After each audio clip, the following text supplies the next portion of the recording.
ಶಾದಿ ಭಾಗ್ಯ ಅಲ್ಲಿ ಇವತ್ತು ರಾಜಾರೋಷವಾಗಿ ಯಾರು ಸರ್ಕಾರದಿಂದ ನೇಮಕ ಆಗಿದ್ದಾರೆ BLA2ಗಳು ಸರ್ಕಾರದಿಂದ ನೇಮಕ ಆಗಿರೋರು ಆರಾಮಾಗಿ SIR ಅಂತ ಬೋರ್ಡ್ ಹಾಕೊಂಡಿದ್ದಾರೆ ಹಿಂದೆ. ಅದರ ಹಿಂದೆ ಮಸೀದಿ ಇದೆ, ರೋಡಲ್ಲಿ ಮುಂದೆ ಮಸೀದಿ ಮುಂದೆ ಕೂತಿದ್ದಾರೆ ರೋಡಲ್ಲಿ.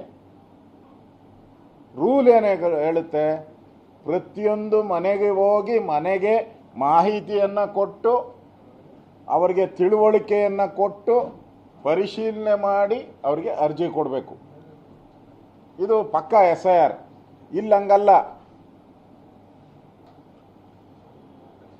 ಸಮೀಕ್ಷೆ ಮನೆ ಹೋದಾಗ ಮನೆ ಮಾಲೀಕ ಇರ್ತಾರೆ, ಬೀದಿಯಲ್ಲಿ ಕೂತ್ಕೊಂಡಾಗ ಈ ಥರ ಎಲ್ಲ ಯಾರ್ಯಾರು ಪಾಕಿಸ್ತಾನ, ಬಾಂಗ್ಲಾದೇಶ್ ಯಾವ್ಯಾವ ದೇಶದವ್ರು ಇದ್ದಾರೋ ಅವರೆಲ್ಲರೂ ಅರ್ಜಿ ತಗೊಂಡು ಹೋಗೋಕ್ಕೆ ಆಗ್ತದೆ. ಸಾಧ್ಯ ಹೆಂಗೆ?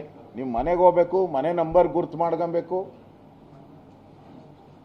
ಆ ಮನೆಗೆ ಮಾರ್ಕ್ ಮಾಡಬೇಕು, ಅರ್ಜಿ ಕೊಡಬೇಕು, ಮತ್ತೆ ವಾಪಸ್ ಹೋಗಿ ಅದೇ ಮನೆಯಿಂದ ಅರ್ಜಿ ನೀವು ಕಲೆಕ್ಟ್ ಮಾಡಬೇಕು.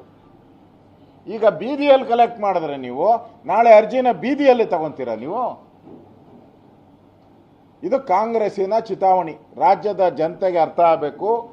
ಸುಮಾರು 20-25 ಲಕ್ಷ ಇರುವಂಥ ಬಾಂಗ್ಲಾದೇಶದವ್ರನ್ನ ಓಟ್ಗೋಸ್ಕರ ಸೇರಿಸೋವಂಥ ಒಂದು ಷಡ್ಯಂತ್ರವನ್ನು ಕಾಂಗ್ರೆಸ್ ಪಾರ್ಟಿ DK ಶಿವಕುಮಾರ್ ಅವರು ಮಾಡ್ತಾ ಇದ್ದಾರೆ.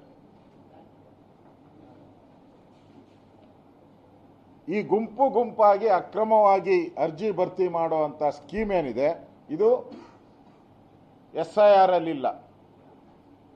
SIR ಅಲ್ಲಿ ಈ ಥರದಿಲ್ಲ. ಮತ್ತೆ ನಕಲಿ ಪ್ರಮಾಣ ಪತ್ರಗಳನ್ನು ತೆಗೆದುಕೊಂಡು ದಾಖಲೆಗಳನ್ನು ನಿರ್ಮಾಣ ಮಾಡುವಂಥ ಒಂದು ಷಡ್ಯಂತ್ರವನ್ನು ಕೂಡ ಮಾಡ್ತಾ ಇದ್ದಾರೆ. ಅವ್ರಿಗೆಲ್ಲ ನಕಲಿ ದಾಖಲೆ, ನಕಲಿ ಅಪ್ಪ ಅಮ್ಮ ತಾತ ಮುತ್ತಾತ ಎಲ್ಲರನ್ನ ಕ್ರಿಯೇಟ್ ಮಾಡ್ತಾರೆ.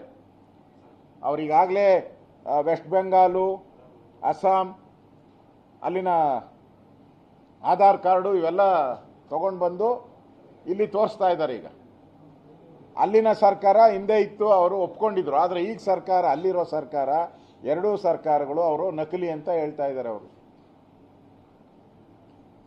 ಮತ್ತೆ ಮೊನ್ನೆ ಕಮಿಷನರ್ ಅವರು ನನ್ನ ಜೊತೆ ಬೆಂಗಳೂರು ಕಮಿಷನರ್, ಪೊಲೀಸ್ ಕಮಿಷನರ್ ನನ್ನ ಜೊತೆ ಮಾತಾಡಬೇಕಾದ್ರೆ ನಾನು ಭೇಟಿ ಮಾಡಿದ್ದೆ.